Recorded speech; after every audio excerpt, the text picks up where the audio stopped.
नमस्कार, जय हिंद। मैं अमरपाल सैनी आज एक बार फिर हाजिर हूँ एक नई वीडियो लेकर। और आज की इस वीडियो में हम कक्षा 12वीं के इतिहास का अध्याय 2 राजा, किसान और नगर, इस अध्याय की अब तक 5 भाग अपलोड कर दिए गए हैं, जिनका लिंक आपको इस वीडियो के डिस्क्रिप्शन में मिलेगा। इस अध्याय से आज का विशेष कार्य है मानचित्र कार्य के लिए, उसकी ये वीडियो है। इस पूरे अध्याय को पढ़ने के बाद मानचित्र कार्य के लिए आपकी ये वीडियो आपको मानचित्र कार्यों संबंधी जो भी प्रश्न परीक्षाओं में आते हैं उनके लिए बहुत ज्यादा उपयोगी होगी। हर अध्याय से मैं मानचित्र के कार्य के लिए एक अलग वीडियो बना रहा हूं कि जो स्पेसिफिक आपके सिर्फ मैप वर्क के लिए, सिर्फ आपके मानचित्र कार्य के लिए है। ध्यान रखें कि जब भी आप मानचित्र कार्य, जो मानचित्र से संबंधित प्रश्न परीक्षाओं में पूछे जाते हैं, उसको करते समय जो भी चीजें हमें ध्यान रखनी है और किस तरह के प्रश्न पूछे जाते हैं, वो सभी चर्चा हम इस वीडियो में करने वाले हैं। आज की हमारी ये वीडियो मानचित्र कार्य संबंधी है और है अध्याय 2 चैप्टर 2 राजा, किसान और नगर वाले अध्याय से। तो देखिए, परीक्षाओं की अगर हम बात करें, परीक्षाओं में प्रश्नों की बात करें, तो हम देखते हैं कि परीक्षाओं में 2 तरह के प्रश्न आते हैं। 2 तरह के प्रश्न किस तरह के आते हैं, जैसे कि अब हम देखें कि हालांकि हमारे सिलेबस में दिया गया था 2020 की, अगर हम परीक्षाओं की बात करें तो सिलेबस में दिया गया था कि 5 अंकों का जो है मानचित्र के प्रश्न आएंगे, लेकिन परीक्षाओं में इस बार इतिहास की परीक्षा में 6 अंकों के प्रश्न जो थे वो मानचित्र से थे। ये प्रश्न हमेशा 2 तरह के आते हैं। 2 तरह के किस तरह के प्रश्न होंगे? एक तरह के प्रश्न होते हैं जिनमें आपको स्थान दर्शाना होता है, और दूसरा होता है जिसमें आपको स्थान, एक होगा जो आप में दर्शाना होगा और दूसरा कि जहां आपको स्थान को पहचानना होगा।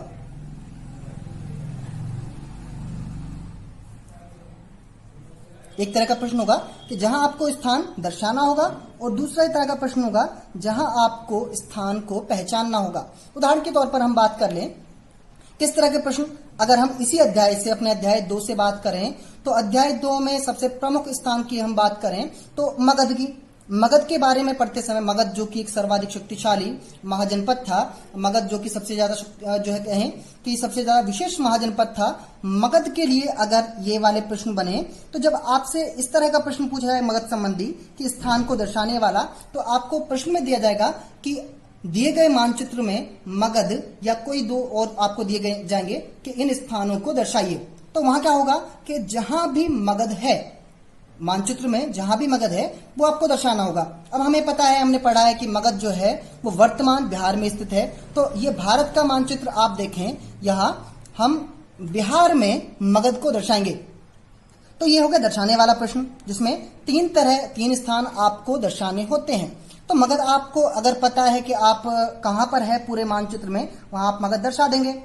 और दूसरी तरह का जो प्रश्न होगा, यहां एक बात ध्यान रखनी है, ये पहली तरह के प्रश्न में, यानी स्थान को दर्शाने वाले प्रश्न में आपको जो ध्यान रखना है वो ये कि जब इस तरह के दर्शाने वाले प्रश्न होते हैं, तो मान लीजिए हमारा मगध बिहार है वर्तमान का, और अगर आप मगध को बिहार में कहीं भी दर्शा देंगे तो आपका उत्तर सही होगा, आपको उसके अंक मिलेंगे।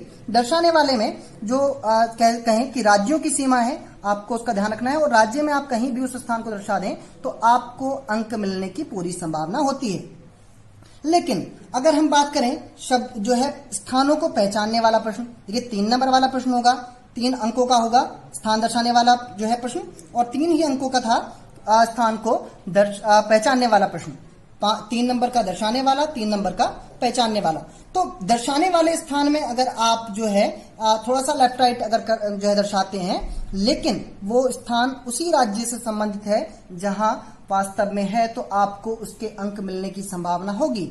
लेकिन दूसरी तरह का जो प्रश्न होता है 3 नंबर का, जिसमें 3 स्थानों को आपको पहचानना होता है, और उस पहचानने वाले प्रश्न के लिए क्या होता है कि आपको मानचित्र पर, आपके प्रश्न में मानचित्र पर कोई भी 3 स्थान अंकित कर दिए जाते हैं। और जैसे मान लें हम इसी अध्याय की बात करें कि हमारे अगर महाजनपदों में से हम देख लें तो उत्तर प्रदेश में ही 3-4 जो है महाजनपद जो है उनके होने का उल्लेख है। जैसे कुरु महाजनपद है, पांचाल है, कौशल है या श्रावस्ती है। अब इस तरह अगर उन्होंने दर्शाया ऊपर की ओर, मान लीजिए कि उसमें मानचित्र में जो आपको दिया गया परीक्षा में, उसमें ऊपर की ओर दर्शाया गया है। तो ऊपर की ओर जो स्थान दर्शाया गया है, ऊपर की ओर जो स्थान दर्शाया गया है, आपको उसी स्थान पर सही शहर का नाम लिखना होगा, सही स्थान का नाम लिखना होगा, पहचान कर तभी आपको इसका अंक मिलेगा। अगर मानचित्र में प्रश्न में कौशल को पहचानने की बात की गई है और आप कुरु को दर्शाते हैं तो आपको उसके अंक नहीं मिलेंगे, यानी कि पहचानने वाले 3 अंकों के प्रश्न में सावधानी ज्यादा चाहिए होती है, ज्यादा सावधान होकर उसका प्रश्न के उत्तर देने होते हैं। तो यहां अभी तक की चर्चा में हमने बात कर ली कि मानचित्र संबंधी अब 2 तरह के, या पहले से ही 2 तरह के प्रश्न आते हैं, जिसमें आपको एक दर्शाना होगा यानी मार्क करना होगा आपके मानचित्र में, और दूसरा जहां आपको आइडेंटिफाई करना होगा कि वह स्थान कौन सा है। तो चलिए आज के इस अध्याय में, राजा किसान और नगर वाले अध्याय से हम मानचित्र कार्य को कर रहे हैं, पहचानते हैं कौन सा स्थान कहां पर है, और ये भी पहचान करते हैं कि कौन सा स्थान किस तथ्य से संबंधित है। तो यहां देखिए, इस अध्याय से जो हम करने वाले हैं अभी, उसमें मैंने मानचित्र संबंधी सभी कामों को 4 वर्गों में बांट लिया है। क्या वर्गों में बांटा कि पहले तो देखिए हमने एक विषय अलग कर लिया कि हम महाजनपदों को अलग अलग, जो प्रमुख महाजनपद थे उन्हें अलग अलग दर्शाना सीखेंगे कि कौन सा महाजनपद कहां पर स्थित था। अब महाजनपदों से संबंधी आपको पहचानने वाला प्रश्न आए या फिर दर्शाने वाला प्रश्न आए, आप महाजनपदों के विषय से जो अगर प्रश्न आते हैं परीक्षाओं में तो आप दर्शा पाएंगे। दूसरा प्रश्न इस अध्याय से पूछा जाता है, जो प्रश्न बनते हैं मानचित्र के लिए, अभिलेखों की प्राप्ति। कौन से स्थान से अभिलेख प्राप्त हुए हैं मौर्य काल संबंधी और अशोक के काल के, उन जो है अभिलेखों की प्राप्ति के स्थान कौन से हैं, उनको हम दर्शाने की यहाँ जो है इस मानचित्र में सीखेंगे। और दोनों तरह के प्रश्न आप कर पाएंगे, स्थान दर्शाने वाले भी और पहचानने वाले भी। और साथ ही इस जो है अध्याय से हमसे पूछा जाता है प्रमुख राजवंशों को दर्शाना, कि कौन से राजवंश का अधिकार क्षेत्र, कौन से राजवंश का शासन क्षेत्र कहां तक था। मगध जो की बात कर ले, मगध जो स्थान था, महाजनपद था, उस पर किसका शासन था, मौर्यों का। साथ में शक वंश, चोल वंश, चेर वंश, पांड्य वंश, उन सभी को हम दर्शाएंगे कि कहां कहां इनका शासन केंद्र था। साथ ही हम बात करेंगे इसमें प्रमुख नगरों की। आरंभिक काल में 600 ईस्वी पूर्व से लेकर 600 ईस्वी तक के काल में प्रमुख नगर कौन कौन से थे, हम उन्हें इस मानचित्र में दर्शाना सीखेंगे। तो देखिए, यहाँ मानचित्र कार्य को संबंधी मैंने 4 वर्गों में बांट लिया। प्रमुख महाजनपदों, अभिलेखों की प्राप्ति के स्थान, प्रमुख राजवंश कहाँ कहाँ शासन करते थे, और प्रमुख नगर कौन कौन से थे। इस रूप में हम मानचित्र पर दर्शाएंगे, मानचित्र को सीखेंगे। तो चलिए शुरुआत करते हैं हम किससे, महाजनपदों से। तो देखिए, हमने वही बात की थी जब हम पढ़ रहे थे इस अध्याय को कि महाजनपद जो है आरंभिक काल में वो कितने थे, महत्वपूर्ण तौर पर 16 थे। 16 महाजनपद के होने का उल्लेख मिलता है। लेकिन इन 16 महाजनपदों में से आपको सभी को जो है सीखने की आवश्यकता नहीं है। कुछ महत्वपूर्ण और सबसे खास महाजनपद, उनकी हम यहाँ बात कर लेते हैं। प्रमुख महाजनपदों की जब हम बात कर रहे हैं तो देखिए, सबसे पहले और सबसे महत्वपूर्ण महाजनपद, अगर आप देखें भारत के मानचित्र को, मैं सुझाव आपको यह भी दूंगा कि आप कोई भी मानचित्र करने से पहले या फिर 12वीं कक्षा में जो आपका पूरा मानचित्र कार्य है वो भारत के मानचित्र पर ही आएगा। और इसलिए आपके लिए एक मूल आवश्यकता ये है कि आप कम से कम भारत के सभी राज्यों की पहचान आपको होनी चाहिए, ऐसी अपेक्षा की जाती है। कक्षा 12वीं में आप पढ़ रहे हैं तो कक्षा 12वीं में आने तक कम से कम हमें भारत के सभी राज्यों की पहचान होनी चाहिए। और मैं आशा कर रहा हूं इसके साथ ही कि आप सभी को भारत के मानचित्र में सभी राज्यों को पहचानना आता होगा, आप पहचान पाते होंगे कि भारत में कौन सा राज्य कहां पर है। तो देखिए, मानचित्र हमारे पास भारत का है, और भारत के मानचित्र में हम यहां से चलें तो सबसे बड़ा राज्य यूपी, और यूपी के बगल में बिहार। हमने पढ़ा था पढ़ते समय कि मगध महाजनपद भारत में सर्वाधिक शक्तिशाली सबसे महत्वपूर्ण महाजनपद था। और जब भी आपसे परीक्षाओं में मगध को दर्शाने की बात की जाए तो मगध आपको बिहार में दर्शाना है। मगध महाजनपद के साथ साथ हम देखें इससे ऊपर की ओर, देखिए मगध कहाँ आपको बिहार में दर्शाना है। अगर दर्शाने वाला आता है और पहचानने वाला आता है तो मगध बिहार के बिल्कुल मध्य में इंकित किया जाएगा, मार्क किया जाएगा, आपको वहां उसका नाम लिखना है। मगध के साथ यहाँ देखिए बिल्कुल जहां नेपाल और भारत ये बिहार की सीमा है, नेपाल और भारत ये बिहार की सीमा पर जस्ट यहां देखिए आपको ये यहां दर्शाना है, और क्योंकि यहां स्थान की कमी है इसलिए मैं ऊपर लिख देता हूं, यहां पर आपको दर्शाना है वज्जी, मगध और वज्जी दूसरा महाजनपद। ये मगध है और ये मगध और वज्जी, ठीक है, दोनों ही बिल्कुल सीमा पर है, वज्जी और मगध बिल्कुल मध्य में। साथ ही हम बात करें कुछ महत्वपूर्ण महाजनपदों की, जैसे मैंने यहां बताया था, तो ये महाजनपद हमने यहां इंकित करना है उत्तर प्रदेश के उत्तरी क्षेत्र में, और यहां जो था महाजनपद वो था कुरु महाजनपद। उसके थोड़ा सा ही नीचे यहां हम देखें और यहां हम दर्शाएंगे पांचाल, यहां इसको हम दर्शाएंगे पांचाल। इसके साथ ही थोड़ा सा चले हम किस पूर्व की ओर, तो यहां हम देखें, यहां हम दर्शाएंगे कौशल,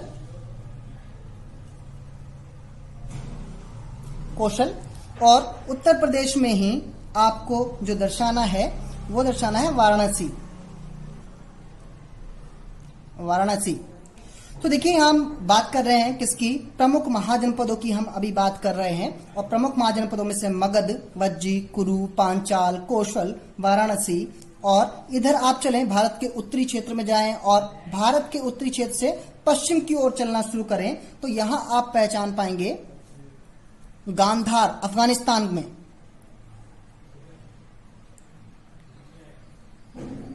गांधार आपको यहां दर्शाना है, यह है गांधार। गांधार के साथ साथ आप देखें यहां है थोड़ा सा मध्य प्रदेश जो है हमारा राज्य, यहां आप दर्शाएंगे उज्जैन,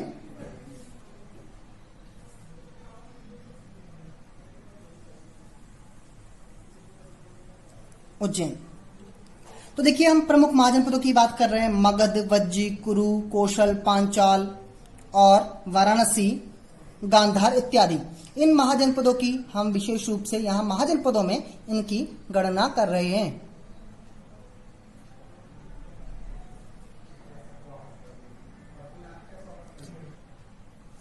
इसी के साथ यहां आप दर्शाएंगे मध्य प्रदेश में ही अवंती महाजनपद।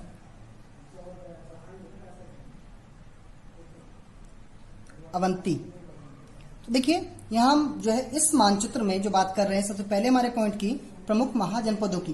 प्रमुख महाजनपदों में हमने बात कर ली मगध, कौशल, कुरु, यहां दर्शाना है पांचाल, और उसके बाद आपका वज्जी हमने दर्शाया, अवंती दर्शाया और गांधार दर्शाया। इस तरह जो महाजनपद रहे, प्रमुख महाजनपद, उनके बारे में हमने इस मानचित्र में यहां बात की है। मैं आपको सुझाव दूंगा कि आप इस वीडियो को देखने के साथ साथ एक मानचित्र, खाली मानचित्र लेकर बैठें और यहां बताई गई चीजों को मानचित्र में दर्शाएं, और साथ ही हर टॉपिक के मानचित्र को अलग मानचित्र पर दर्शाएं। यानी कि हम महाजनपदों की बात कर रहे हैं तो आप महाजनपदों को अलग मानचित्र पर दर्शाएं। अभिलेखों की प्राप्ति की बात करें तो उसे आप अलग मानचित्र पर दर्शाएं, जिससे आपको उसे समझ पाने में और उसका अभ्यास कर पाने में आसानी होगी। साथ ही साथ आप जिन चीजों को वहां दर्शा रहे हैं उन्हें एक फेयर पेपर पर लिखते भी चलें, जिससे कि आपको जो है मैं सुझाव यही दूंगा कि मानचित्र पर नंबर डालें और उन नंबर्स को की जो के नाम है वो आप अलग एक तालिका में लिखें, जिससे आपको सभी चीजें साफ साफ समझ पाने में और याद रख पाने में बड़ी आसानी होगी।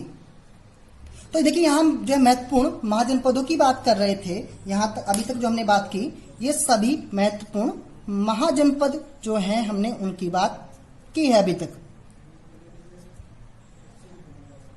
महत्वपूर्ण महाजनपदों की।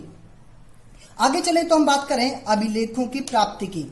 अभिलेखों की प्राप्ति जो हुई है भारत में, अशोक के प्रमुखतः जो अभिलेख प्राप्त हुए उन सब में हम बात करें तो देखिए जो अभिलेख हैं उनकी प्रमुख जो कह सकते हैं कि जो प्राप्ति स्थान है उन सब की हम बात करें तो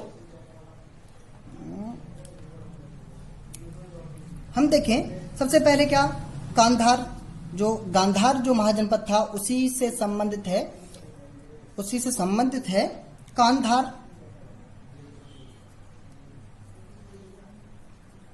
कांधार आपको यहां दर्शाना है अफगानिस्तान में ही। और साथ ही हम यहां बात करें गुजरात में, यहां पर गिरनार, साथ में इससे थोड़ा सा ही नीचे चलें और महाराष्ट्र में आपको दर्शाना है यहां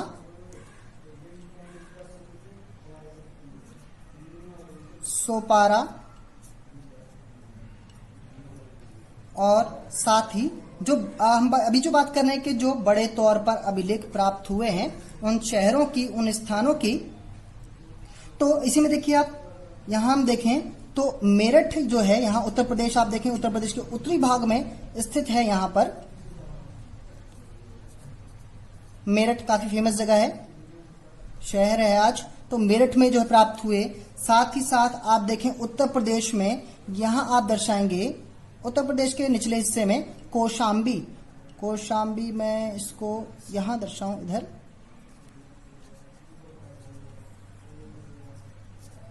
कौशाम्बी नाम मैंने यहां लिखा है, लेकिन ये यहां उत्तर प्रदेश में स्थित जो है, यहां से अभिलेख प्राप्त हुए हैं। कौशाम्बी के साथ साथ उत्तर प्रदेश बिहार में मगध की राजधानी पाटलिपुत्र, और पाटलिपुत्र से भी बड़ी संख्या में,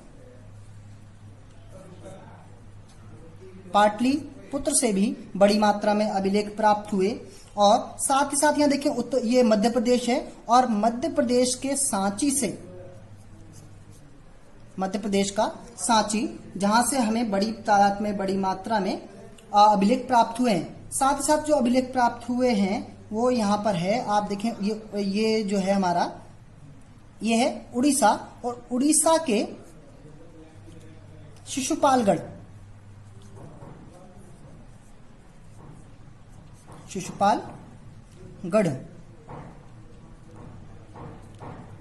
गढ़ और एक जोगढ़, ये दो स्थान है उड़ीसा में जहां से आपको अभिलेख जो है, इतिहासकारों को अभिलेख प्राप्त हुए हैं। और साथ ही साथ हम यहाँ बात कर, शिशुपालगढ़ की हमने बात कर ली और यहाँ हमने बात की। साथ ही साथ देखिए अगर और हम इस बारे में बात करें तो देखिए ये जो महत्वपूर्ण स्थान है जहां से अशोक के अभिलेख प्राप्त हुए हैं, इन स्थानों की हमने यहाँ बात की। मेरठ के आसपास से जो है महत्वपूर्ण जो है इस तरह से प्राप्त हुए। मेरठ के पास ही एक और स्थान है, मेरठ के यहाँ पास ही एक और स्थान है, यहाँ उत्तर प्रदेश में ही आपको दर्शाना है मेरठ, और दूसरा एक स्थान है टोपरा, एक और स्थान है जहां से इस तरह के जो है अभिलेख प्राप्त हुए। और साथ ही साथ यहां हम जाएं उत्तर की ओर, यहां हम देखते हैं मानसेहरा, यहां हम देखें सेहरा भी एक स्थान है जहां से अधिक मात्रा में जो है अभिलेख प्राप्त हुए। इसके साथ साथ बहुत सारे ऐसे स्थान हैं जहां से हमें अभिलेखों की प्राप्ति होती है, लेकिन महत्वपूर्ण तौर पर आप इन मानचित्रों को देखें और साथ ही साथ आपकी एनसीईआरटी की बुक में जो मानचित्र कार्य देगा उसको भी दर्शाने के आप अभ्यास करें। तो यहाँ देखिए एक ही मानचित्र पर मैंने जो है प्रमुख महाजनपदों के बारे में दर्शाया और उसी मानचित्र पर हमने बात की अभिलेखों की प्राप्ति की, लेकिन आप इन दोनों ही विषयों को, इन दोनों ही टॉपिक को अलग अलग मानचित्र पर दर्शाएं, जिससे कि आपको उसे समझ पाने में आसानी हो। तो ये कुछ महत्वपूर्ण स्थान के जहां पर अभिलेखों की प्राप्ति बड़ी मात्रा में हुई है, अभिलेख बड़ी मात्रा में प्राप्त हुए हैं, हम उन सभी स्थानों की यहाँ बात कर रहे थे। इसके अलावा देखिए हम अगले मानचित्र पर बात कर रहे हैं अभी। तो देखिए इसके बाद मैंने एक ही मानचित्र पर दो चीजें दर्शाई और आप उसके लिए अलग अलग मानचित्र लें। अब इसके बाद बाकी के दो विषयों को यानी प्रमुख राजवंशों को और प्रमुख नगरों को दर्शाने के लिए मैं एक अलग मानचित्र ले रहा हूं। तो देखिए अब हम बात करने वाले हैं किसकी, प्रमुख राजवंशों की। अब देखिए महाजनपदों की जब हम बात कर रहे थे, हमने बात की थी कि महाजनपदों के साथ साथ हमें आरंभिक काल से कई राजवंशों, कई कुलों के बारे में जानकारी मिलती है कि जिन्होंने भारत के अलग अलग क्षेत्रों पर शासन किया। उनकी चर्चा करते समय जब हम बात करें तो एक देखिए सबसे पहले और सबसे महत्वपूर्ण आप जो है देखते हैं कि मौर्य वंश के शासक और जिन्होंने मगध पर शासन किया। तो हालांकि इसका मूल जो स्थान था किसका, मौर्य शासकों का, वो बिहार यानी कि उस समय का मगध ही था। लेकिन एक बात मौर्य साम्राज्य के बारे में बात करते समय आपको ये भी ध्यान रखनी है कि मौर्य वंश के ही शासकों बिंदुसार ने जो है, इसकी बात करें सबसे पहले मौर्य वंश की स्थापना करने वाले चंद्रगुप्त मौर्य ने अपने जो है मगध के साथ साथ 8 महाजनपदों पर अपना नियंत्रण स्थापित किया था और उनके पुत्र बिंदुसार ने 10 महाजनपदों पर और उसके पुत्र बिंदुसार के पुत्र और चंद्रगुप्त मौर्य के पोते ने जो है यानी कि अशोक ने 16 के 16 महाजनपदों पर नियंत्रण स्थापित किया। तो मौर्य साम्राज्य का मूल जो स्थान मगध यानी कि आज का बिहार होगा और इनका साम्राज्य भारत के संपूर्ण भारत के लगभग जो है उत्तर क्षेत्रों में इनका साम्राज्य का विस्तार हुआ। और साथ में इसके बाद हम बात करते हैं जिन्होंने सबसे पहले सिक्के चलाए, कुषाण वंश। तो कुषाण वंश के शासकों का जो मूल स्थान था वो यह था, यानी आजकल का हम पाकिस्तान की बात कर लें और ये जो उस समय का ये हमारा उत्तरी क्षेत्र जो था कुषाण शासकों के जो है अधिकार क्षेत्र में था। साथ साथ हम बात करते हैं गुप्त काल की। गुप्त शासकों जो गुप्त वंश रहा, गुप्त वंश के शासकों का नियंत्रण मूलतः यूपी के आसपास के क्षेत्रों में पाया जाता है। तो ये था गुप्त जिनके बारे में बात कर रहे थे, चंद्रगुप्त और उनकी बेटी प्रभावती गुप्त के बारे में। तो ये गुप्त शासकों के शासन का जो है क्षेत्र था। यहाँ हम बात करें मगध की, जो मूल स्थान है वो उस समय का मगध, मौर्य का जो मूल स्थान है वो मगध। साथ में कुषाण वंश की बात की, गुप्त वंश की बात की और इसके साथ एक और जो नाम आता है वो शक वंश। और शक वंश के शासन क्षेत्र को हम यहाँ दर्शाएंगे, हालांकि गुजरात को मूल स्थान हम तौर पर ले रहे हैं और साथ साथ आसपास के क्षेत्रों में इनका शासन था। इनके साथ साथ देखिए कुछ और जो वंश जो है आरंभिक काल में रहे, उसमें से चोल वंश को आप यहाँ तमिलनाडु के कुछ उत्तरी हिस्से में आप दर्शाएंगे। यहाँ पर इस क्षेत्र में, यहाँ इस क्षेत्र में आप इसको दर्शाएंगे चोल। और इधर आप देखें ये पांडे, यहां आप देखें पांडे वंश के बारे में हमने बात की थी, चोल, चेर, पांडे। और जो इसमें जो है कुछ महत्वपूर्ण राजवंशों के बारे में हम बात कर रहे थे, कुछ महत्वपूर्ण जो राजवंशों की बात कर रहे थे, एक ये हुआ और हमारा रह गया अभी चोल, चेर वंश की बात करें तो यहां देखिए इस तरफ आप दर्शाएंगे चेर जो है राजवंशों का जो शासन क्षेत्र रहा। और इसके साथ साथ ही एक जो सबसे महत्वपूर्ण दक्षिण भारत का एक राजवंश माना गया, उसकी हम बात कर लेते हैं सातवाहन वंश। सातवाहन शासकों के बारे में हमने चर्चा की थी। जो है सातवाहन वंश के राजाओं के बारे में हमने जो यहाँ पर बात कर ली थी। और साथ ही एक जो दो नाम आते हैं उसको हम देखें, एक तो वाकटक राजवंश के बारे में, और ये हमारे जो है आरंभिक काल में भारत में शासन करने वाले प्रमुख राजवंशों के बारे में यहाँ हम बात कर रहे थे। कौन कौन से राजवंश? मौर्य वंश, गुप्त वंश, कुषाण वंश, शक वंश या वाकटक वंश और सातवाहन वंश, चेल, चोर और पांड्य वंश के बारे में।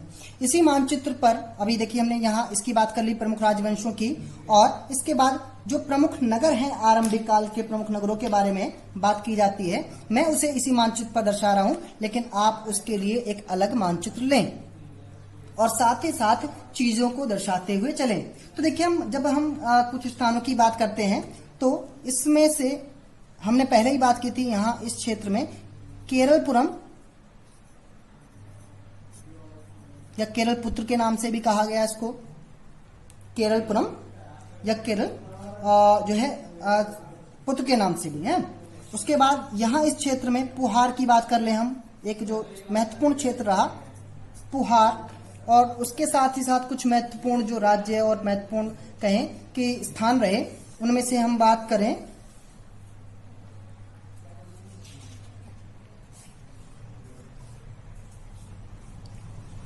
तो देखिए यहाँ जब महत्वपूर्ण स्थानों की बात करते हैं तो यहाँ हमने एक बार और देख लें, हमने पहले भी बात कर ली थी पाटलिपुत्र जो कि मगध की राजधानी थी। हालांकि हमने पीछे दर्शाया पाटलिपुत्र बिहार में दर्शाना है आपको, और साथ में बिहार की प्राचीन राजधानी यानी राजगीर। साथ ही साथ हम यहाँ जब हम शहरों की बात कर रहे हैं, प्रमुख नगरों की बात कर रहे हैं, तो हमें ध्यान रखना है तक्षशिला, हमें ध्यान रखना है तक्षशिला का भी। तक्षशिला को आप यहां दर्शाएं।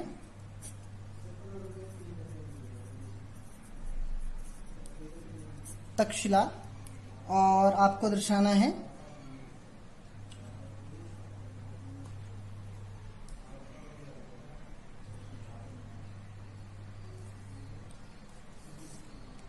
वाराणसी को भी आप देखें, उत्तर प्रदेश में पहले हमने थोड़ी देर बात की थी। वाराणसी के बारे में भी हमने अभी बात की थी। और साथ ही साथ आपको दर्शाना है इसी मानचित्र में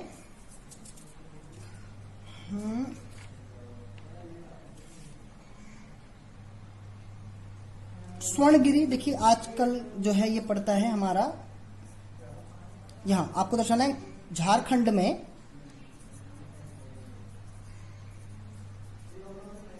स्वर्णगिरी। उज्जैनी आपको दर्शाना है मध्य प्रदेश में उज्जैनी। देखिए मगध के स्थानों की अगर हम बात कर लें, मगध में आप देखिए तो राजधानी हो गई, उसके बाद तक्षशिला, तोशली आपको दर्शाना है